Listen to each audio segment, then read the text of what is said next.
Hi everyone, welcome back to my channel Chanda Bahaduri's vastu और ज्योतिष ज्ञान। सबसे पहले मैं अपने सभी सब्सक्राइबर्स को, व्यूअर्स को थैंक यू कहना चाहती हूँ। चंदा बहादुरीज वास्तु और ज्योतिष ज्ञान चैनल को इसी तरह से सपोर्ट करते रहिए। अगर आप नए व्यूअर्स हैं, आप पहली बार चैनल पर आए हैं, तो प्लीज़ चैनल को सब्सक्राइब कीजिए। आज की वीडियो में हम मांगलिक दोष के बारे में बात करेंगे। जब कुंडली मिलान किया जाता है, वर वधू की कुंडली मिलाई जाती है, तब देखा जाता है कि वो दोनों मांगलिक हैं या उनमें से कोई एक मांगलिक नहीं है। वैसे तो मांगलिक का विवाह मांगलिक के साथ ही किया जाना चाहिए, ये ज़रूरी होता है, वरना कुछ प्रॉब्लम्स रहती ही है। उनके मैरिड लाइफ में भी प्रॉब्लम्स उन्हें फेस करनी पड़ सकती है और कई बार होता है कि आपको फिजिकल लेवल पे भी आपको परेशानियां झेलनी पड़ सकती हैं। जब भी मार्स लग्न कुंडली में फर्स्ट हाउस में, फोर्थ हाउस में, सेवेंथ हाउस में, 8th हाउस में और 12th हाउस में प्लेस्ड होते हैं, तो इसे मांगलिक कुंडली कहा जाता है। ठीक है, इसके बारे में मैंने आपको पहले भी बताया है। एक होता है कि मांगलिक कुंडली है, कुंडली में मांगलिक दोष है, लेकिन वो द्विबल मांगलिक है, वो त्रिबल मांगलिक है, या कुंडली में जो मंगल है वो निम्न मांगलिक दोष बना रहे हैं, इस पर भी देखा जाता है। जब मंगल अपनी कर्क राशि में, नीच राशि में first, fourth, 7th, 8th and 12th house में बैठे होते हैं, तो इसे द्विबल मांगलिक कहा जाता है ऐसी कुंडली को। त्रिबल मांगलिक कुंडली में क्या होता है, इसमें भी मंगल फर्स्ट हाउस में बैठे हैं, 4th में बैठे हैं, 7th में बैठे हैं, 8th में या 12th में। इन्हीं विशेष स्थानों में मंगल के साथ यदि राहु, केतु, शनि जैसे ग्रह भी बैठ गए हैं, तो अब ये कुंडली त्रिबल मांगलिक हो जाती है।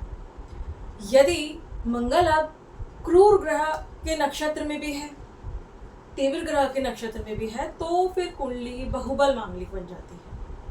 ठीक है, मघा, भरणी, मघा, पूर्व फाल्गुनी, पूर्व भाद्रपद, पूर्व आषाढ़, ये जो नक्षत्र हैं, इनमें अगर मंगल है, आद्रा, अश्लेषा, ज्येष्ठा, मूल, अगर इनमें मंगल प्लेस्ड हैं, और मान लीजिए शनि, राहु, केतु भी अगर तीव्र नक्षत्रों में है, उग्र नक्षत्रों में है, 7th हाउस भी पीड़ित हो गया, 7th लॉर्ड यदि 6 से 12 में चले गए, पाप कतरी में आ गए, या 7th लॉर्ड पीड़ित हो गया है, 7th हाउस में ही यदि क्रूर ग्रह आके बैठ गए हैं, तो फिर 7th हाउस बहुत ज़्यादा पीड़ित हो जाता है। और अगर कुंडली आपकी मांगलिक है, ठीक है, द्विबल मांगलिक, त्रिबल मांगलिक या बहुबल मांगलिक के साथ साथ अगर आपका 7th हाउस भी पीड़ित हो गया है, तो फिर उनकी मैरिड लाइफ भी ऐसा होता है कि उनको बहुत ज़्यादा प्रॉब्लम फेस करनी पड़ती है। या तो शादी देर से होती है, शादी ही जल्दी से नहीं होगी, ठीक है, और अगर शादी हो गई है